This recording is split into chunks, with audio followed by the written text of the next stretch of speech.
Hey guys, welcome back to Chit Chat Tuesday. If you're new here, if this is your first little episode, I'm Krystal.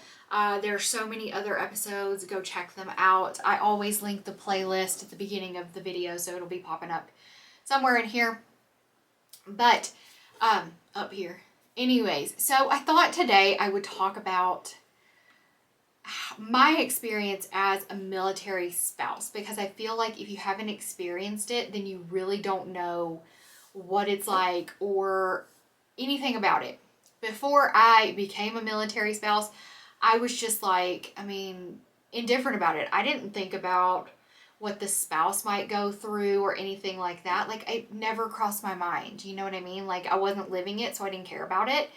But just in case anybody that's watching this has a family member that's a military spouse or a family member in the military and stuff like that, like, I just kind of want to give my take on it to maybe change your opinion just a little bit so you can be a little bit more appreciative of not just the person that is serving, but their family. You know what I mean? Because it's not just the person that's serving that's affected, it's the entire family. And I bring this up because my husband is currently deployed.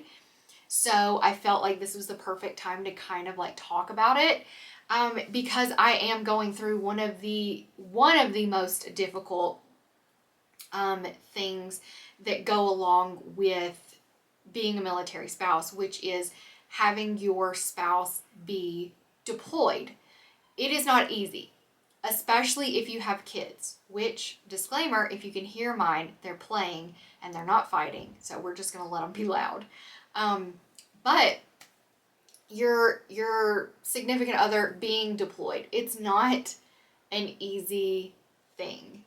I feel like if he were deployed and it were just me, I'd go back home, I'd hang with my mom, I'd do some shopping, I'd go out to eat, I'd hang out with friends. I would, work out, and yeah, I would probably get bored, but at the same time, I would be able to, it would be a lot easier when you have, hi, the dog just busted the door open. Can you lay down? This is real life, okay? Whenever you're the only adult in the house, because there's no one else to wrangle the dogs and keep the kids quiet while you film and stuff like that. There is no other adult. It's just me. So, no ma'am. No ma'am, you're not going to bite mommy. No. Be right back. Okay, prime example of real life.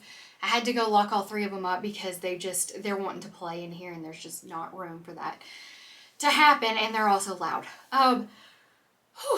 Sorry, I'm out of breath.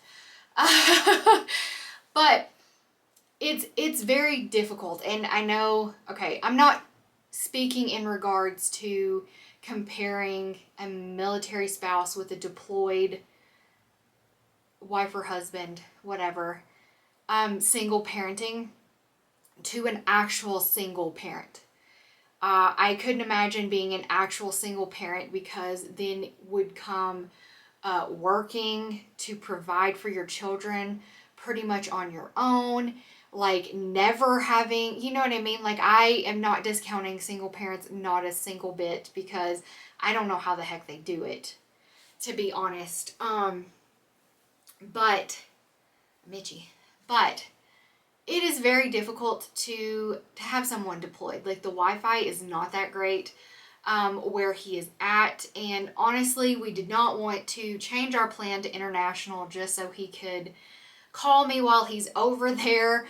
So we're just going off Wi-Fi. So if the Wi-Fi is out, he cannot call me or message me or anything like that. The kids don't get to talk to him very much. I don't get to talk to him very much, because when he does call and he talks to the kids, like, I want him to be able to talk to the kids. I want the kids to be able to see him and like communicate with him and tell him about everything that's going on.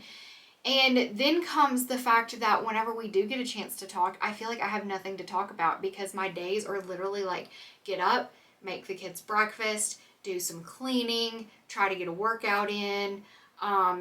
I read my Bible in the morning. I had coffee. I am constantly like making lunch, making snacks, cleaning up messes, handling the dogs, cleaning up dog poop outside or inside, because since he's left, the dogs have lost their minds and think that they can just do whatever they want because they're having an issue. Like, it's not just the kids or like the, humans in your world that are trying to adjust to this change. It's your animals as well. So they're trying to adjust to the change. It's a big to do. Like, you don't appreciate how nice it is to be able to have someone else, like when your kid comes in the room and they're like, hey, can you get me this? Can you make me this snack? Can you make me this drink? To have somebody else to be able to say, can you do it? I don't want to. I don't feel like it. Like, I'm tired. I don't feel good. Like, you don't have that luxury anymore. It's just you. So it's like, really? Sorry, there's like a delivery dude that delivered a package across the street, and now he's back again delivering another one. Sorry, I'm that nosy neighbor. But it's difficult. Not to mention, I suffer from anxiety and depression. And so a lot of times whenever I feel anxious or depressed and my husband's home, I can tell him like I'm having a really anxious day, and he can pick up all the extra slack with the kids and like adult things we have to get done. So I can do the things that can help me mentally. But with it just being me, I don't have that luxury because there is no one for me to be like, hey, can you handle this so I can go just spend an hour watching a TV show to take my mind off of stuff I'm stressing out about, if you know what I mean. There is no person that I can defer to for help. Not to mention, like, there is like a level of worry, like you want them to be safe while they're deployed. You want them to be careful. You don't know exactly what they're doing. You don't get to talk to them every day necessarily, or every couple of days possibly. You never know. And then this time, the first time he was deployed, Sophia was a baby. So she wasn't even that old when he left. I think she was 7 months old when he left. And so that was difficult because I was like, basically a new mom and being left alone, but I had my mom like a 20-minute drive, and I could drive to her house and I could drop off Sophia and I could be like, all right, can you watch her? I need to go get this done. All that stuff. So it wasn't as bad. I had somebody to help me. I had somebody to spend time with. Now it's me. It's me here. When shit hits the fan, I'm the one that has to clean it up, and I don't always, like, in the moment, I work well under pressure. When something's happening, I'm like, all right, we got to fix this, because I'm a fixer by nature. So I'm like, we've got to fix this. We've got to get this done. But afterwards, I like worry, and I like let things fester, and I just stress out about them until it makes me sick. And there's no one else here. Rude. There's no one else here. I am a person that needs to talk it out. I need to talk things out. So normally I would just go up to my husband and be like, hey, I'm not mad at you. I'm not yelling at you. I know this is not your fault, but I need to talk it out with you. And he'd be like, okie dokie. And I would just I would talk it out and be like, this is what I'm feeling. This is what's going on. This is what's going on in my head. And he'd be like, I understand that he didn't invalidate my feelings, okay? But he'd be like, that's not what's happening. Like, calm down. You're good. And then he would help me take my mind off of it. He'd be like, let's go play video games.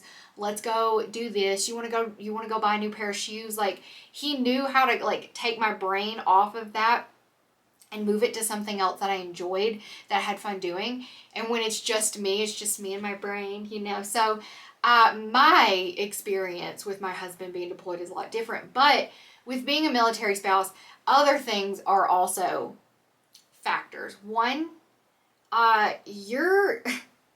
you don't own your own time with your, I'm going to say husband in this video because my husband is the one in the military, but this goes both ways. There are male military spouses as well.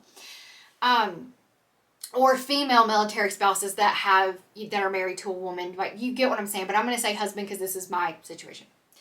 But I don't own that time with him. Like, if he gets called into work, then he gets called into work. That's where he's at. He's going to work. It doesn't matter what plans we have. It doesn't matter if we spent $10,000 booking a vacation. If somebody says, hey, you don't get leave, you don't get leave. Okay? That's just like, people don't understand that.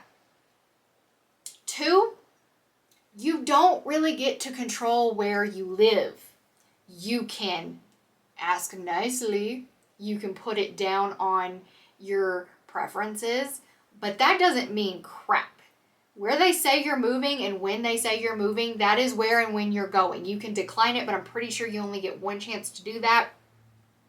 And they can literally give you orders. You can decline those and they can turn around and give you the exact same orders again a month later and be like, no, you're going. Enjoy it. I am thankful because one of my biggest things is that I don't want to move out of the country. I want to be as close as possible to my mother. So we have stayed in the country, praise be. We first moved to Wyoming. I don't remember what year because this was years ago.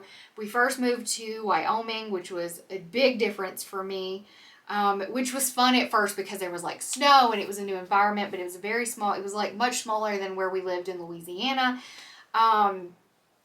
So we moved there. I'd never lived away from my family, so that was definitely an experience. I am thankful for it though, because experiences like that make you a stronger person. They help you be more self-sufficient and not rely on all the people around you. It actually made mine and my husband's marriage and relationship closer because we were going somewhere where, it was new together, and we did it, as a team. And, then we added to our family while we lived in Wyoming. We had Maxie. And then we got orders to Colorado Springs, which was actually, we were excited about at first because we didn't have to move very far. We like the air. We like the snow. We like the mountains. We like all that stuff. Colorado Springs isn't our favorite town. There's a lot of crime here. And people can't drive worth a crap here. Just to be completely honest, there's a lot of crime and people can't drive worth a doo-doo here. Like, they just can't. But, we're here now. We've been here for a couple of years. He's getting ready to retire from the military. So that is going to be a new experience, a new journey. So if any of you have experienced your spouse or yourself like retiring from the military and like going from that life to like civilian life, I would love like some tips to help him get through it, because like I know it is a lot different in the civilian world as opposed to in the military world. He is also military police. So he loves his job. He doesn't necessarily love every aspect or every person he works with. I mean, you're never going to love everybody you work with. But yeah, I mean, I don't know. I just kind of wanted to share a little bit of it because I know a lot of people, I'm not going to name names, but there are certain people in our lives that kind of believe like, just tell them you don't want to live there. Tell them you want to move here. That's not how it works. Just tell them that you need time off. That's not how it always works. You know what I mean? Like, you can't just tell them like, I want off. And stuff like that. Like it's not realistic. Yes, in the civilian world, if you need off for something, most likely they'll let you off and you can put in for leave and stuff like that. But if they don't have the manning, if other people have put in for leave at the same time and you just can't, you can't, they can deny it. They can tell you no, you know what I mean?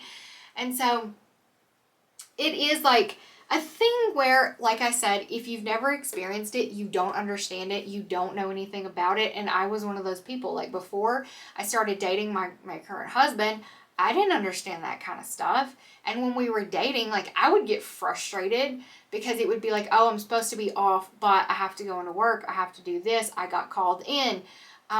This person messed up and did this. So now everybody has to go in and we all have to go get talked to, stuff like that. And it's frustrating because it's like, well, we had plans, and it's like, well, hopefully it won't take long, stuff like that. Or he gets sent to a class for a month or 2 weeks, and he's in a different state and he's gone, and stuff like that, and you can't control it. And sometimes it's last minute. Our move to Wyoming was actually like, we got the orders and then we moved like a couple months later. Sometimes you know well in advance. When we moved here, we knew way more in advance, like we could prepare better. I feel like my lash is coming up. But that's just stuff that's out of your control. And I'm a control freak, so it's really hard for me as the person that's not employed by the military to just be like, okay, cool, go with the flow, whatever happens. And I have to remind myself, like sometimes when I get frustrated with my husband because he has to work or he's working 14 hours a day or something like that, like it's not his fault. So I'll tell him, like, I know it's not your fault. I'm not angry with you, but I need to vent because this situation is pissing me off. You know what I mean? So, and I'm be honest, the divorce rate amongst military couples is pretty high, especially in the line of work that my husband does. So the fact that we've been married for almost 11 years, 12 years, almost 12 years. I don't remember. Anyways. Since we've been married so long, like it is, like to me, I'm kind of like, look at me, like, because marriage is work, you know what I mean? Like marriage isn't easy. If your marriage is easy, then y'all are probably just roommates, because marriage isn't easy. You got to work at it constantly to keep everything going, but that's for a different video. Anyways, guys, you may have hated this video. I hope you didn't, but if you did, I've got other Chit Chat Tuesdays, all different kinds of topics. Go watch one of those. If you haven't subscribed already, go ahead and do that, and I love you. I'll see you in my next video. Bye.